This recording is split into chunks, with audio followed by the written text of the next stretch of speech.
Hello दोस्तों, तो भारत से जुड़ी इंटरनेशनल खबरों की इस सीरीज में आपका एक बार फिर से स्वागत है। कुछ इम्पोर्टेंट हाईलाइट खबरों की बात करें तो बांग्लादेश भारत के लिए दिन पर दिन हमदर्द बनता जा रहा है, क्योंकि हाल ही में खबर निकल कर आ रही है कि बांग्लादेश में इस उथल पुथल के समय चीन और अमेरिका बीच में कूदने की कोशिश कर रहे हैं।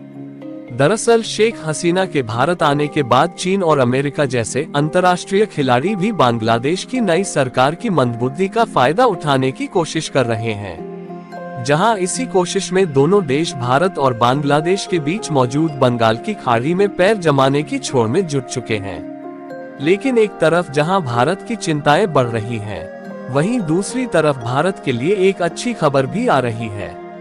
क्योंकि बांग्लादेश में उथल पुथल के बीच वहां के टेक्सटाइल व्यापारी दूसरे देशों से कॉटन इंपोर्ट कर नहीं पा रहे हैं। इसके कारण वैश्विक मार्केट से भारत को एक बहुत बड़ा फायदा मिलने जा रहा है,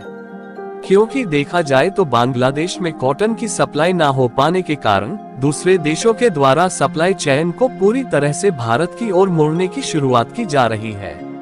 जबकि अभी तक बांग्लादेश में गारमेंट्स का सबसे ज्यादा प्रोडक्शन होने के कारण दुनिया भर के देशों से ज्यादातर कॉटन बांग्लादेश खरीद रहा था, जिससे भारत को जरूरत के हिसाब से कॉटन की सप्लाई नहीं हो पा रही थी। आज की इस वीडियो में भारत और बांग्लादेश से जुड़ी कुछ ऐसी इंटरनेशनल खबरों को बताने वाले हैं, जो कि भारत के नजरिए से बेहद ही इम्पोर्टेंट है। लेकिन आगे बढ़ने से पहले इस वीडियो को लाइक करके चैनल को सब्सक्राइब जरूर कर लीजिए, क्योंकि आपके लिए यह 1 सेकंड का काम है, लेकिन इससे हमारी काफी बड़ी मदद होती है। असल में देखा जाए तो बांग्लादेश में तख्ता पलट हुए लगभग 1 महीने हो रहे हैं, लेकिन अभी भी बांग्लादेश की हालत सामान्य होने का नाम नहीं ले रही है, और हिंदू अल्पसंख्यकों पर होने वाले अत्याचार को लेकर भी बांग्लादेश की नई सरकार मोहम्मद यूनुस की तरफ से कोई ठोस कदम नहीं उठाया गया, जिससे अभी भी आधे से ज्यादा कंपनियों और फैक्ट्रियां बांग्लादेश में बंद पड़ी है और उनके चालू होने की उम्मीद नजर नहीं आ रही है, क्योंकि जिस तरीके से बांग्लादेश की नई सरकार के शुरुआती कारनामे नजर आ रहे हैं, इससे इस बात की उम्मीद बहुत ही कम है कि जल्द ही बांग्लादेश की स्थिति सामान्य होगी और बांग्लादेश की कंपनी और फैक्ट्रियां दोबारा जल्द ही चालू हो पाएंगे। लेकिन आपको बता दें कि बांग्लादेश के इन हालातों का असर केवल भारत पर ही नहीं पड़ रहा, बल्कि दुनिया भर के कई अन्य देशों पर भी देखने को मिल रहा है, जो कि अपने कई कारोबार बांग्लादेश के बलबूते ही चला रहे थे। और कमाल की बात यह है कि भारत को इस आपदा के बीच एक नया अवसर मिल चुका है, जिससे भारत एक ऐसे सेक्टर में धूम मचाने जा रहा है जिस सेक्टर में बांग्लादेश के कारण अभी तक भारत पिछड़ा हुआ था। आज हम बात कर रहे हैं भारत के गारमेंट सेक्टर की, जिस सेक्टर में बांग्लादेश की कंपटीशन के चलते ही भारत को इंटरनेशनल मार्केट में पीछे हटाना पड़ता है। लेकिन अब जब बांग्लादेश की गारमेंट और टेक्सटाइल मैन्युफैक्चर करने वाली कंपनियां ज्यादातर बंद पड़ी है,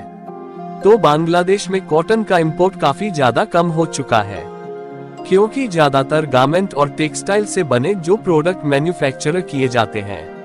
उनमें ज्यादातर कॉटन का इस्तेमाल किया जाता है। लेकिन अब जब दूसरे देश के एक्सपोर्टर बांग्लादेश में कॉटन का एक्सपोर्ट करके कमाई कर रहे थे, तो उनका घाटा हो रहा था। इसलिए हाल ही में खबर निकल कर आ रही है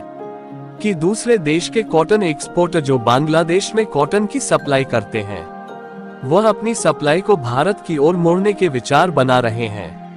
क्योंकि देखा जाए तो भारत भी पिछले कई सालों से गारमेंट और टेक्सटाइल प्रोडक्शन को साल 10 साल बढ़ाता जा रहा है।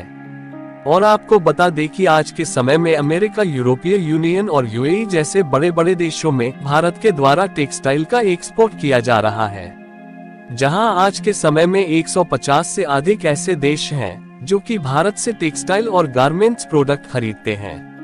हालांकि इन देशों में भारत से कहीं ज्यादा बांग्लादेश अपने टेक्सटाइल और गारमेंट्स प्रोडक्ट को एक्सपोर्ट करता है, और बांग्लादेश भारत से छोटा देश होने के बावजूद भी टेक्सटाइल और गारमेंट्स के प्रोडक्शन एंड एक्सपोर्ट्स के मामले में भारत से आगे इसलिए है क्योंकि बांग्लादेश में श्रम लागत काफी कम होती है और ज्यादातर टेक्सटाइल के प्रोडक्ट घरेलू तौर पर मैन्युफैक्चर किए जाते हैं, जिससे दूसरे देशों में बांग्लादेश भारत के मुकाबले कम दामों में टेक्सटाइल से बने अपने प्रोडक्ट को बेच पाता है। इसलिए बांग्लादेशी मैन्युफैक्चरर के कारण वैश्विक मार्केट में भारत को एक बहुत बड़े कंपटीशन का सामना करना पड़ता है। लेकिन अच्छी बात यह है कि भारत में जो कपड़े और अन्य टेक्सटाइल के प्रोडक्ट बनाए जाते हैं वह थोड़े महंगे जरूर होते हैं, लेकिन उनकी क्वालिटी काफी अच्छी होती है। इसलिए जिन देशों के गारमेंट और टेक्सटाइल मार्केट पर भारत ने एक बार एंट्री मारी, वहां से लौटना नहीं पड़ा है और उन मार्केट में भारत की कंपनियों का व्यापार काफी अच्छा चल रहा है। लेकिन बांग्लादेश की लगभग 50% फैक्ट्रीज बंद होने के कारण बांग्लादेश के द्वारा इन देशों की सप्लाई चेन लगभग टूट गई है, जिससे इन देशों में इंडियन गारमेंट्स और टेक्सटाइल प्रोडक्ट की डिमांड काफी ज्यादा बढ़ गई है, जिसके नतीजतन भारत की कंपनियों के पास पहले से ज्यादा ऑर्डर रिसीव होना शुरू हो रहे हैं, जिसके कारण भारत में कॉटन की रिक्वायरमेंट काफी ज्यादा बढ़ गई है। और यदि ऐसे समय में जिस तरीके से कॉटन एक्सपोर्ट करने वाले देश का झुकाव भारत की ओर दिख रहा है, अगर उनके द्वारा भारत में कॉटन की सप्लाई बढ़ा दी जाए तो भारत को दुनिया भर के मार्केट में टेक्सटाइल इंडस्ट्रीज में धूम मचाने से कोई भी नहीं रोक पाएगा। फिलहाल ऐसा बिल्कुल भी नहीं है कि भारत में कॉटन का प्रोडक्शन नहीं होता, बल्कि कॉटन प्रोडक्शन के मामले में भारत का स्थान दूसरे नंबर पर है। लेकिन सच तो यह है कि भारत में इतनी ज्यादा टेक्सटाइल और गारमेंट्स मैन्युफैक्चर किए जाते हैं कि यह सभी कॉटन कंज्यूम हो जाते हैं और हमें इसके लिए कुछ हद तक दूसरे देशों पर डिमांड रहना पड़ता है। फिलहाल ये तो भारत के लिए काफी अच्छी खबर है कि बांग्लादेश में चल रही उथल पुथल के कारण हमारी टेक्सटाइल इंडस्ट्री दुनिया भर के मार्केट में अपना दबदबा बनाने जा रही है। लेकिन वहीं दूसरी तरफ खबर निकल कर आ रही है कि भारत और बांग्लादेश के बीच बंगाल की खाड़ी पर जहां भारत अभी तक अपना वर्चस्व बनाए हुए है,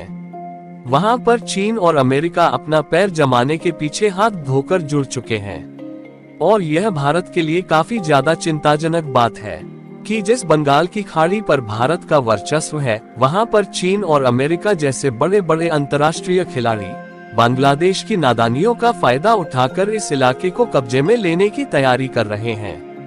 जिसमें चीन की मंशा तो साफ साफ नजर आ रही है कि वह किस तरीके से बांग्लादेश को BRA स्कीम के तहत कर्ज देकर बंगाल की खाड़ी में अपना जाल बिछा रहा है। बाकी भारत ने आपदा के समय भी टेक्सटाइल इंडस्ट्रीज को अवसर में बदल दिया है।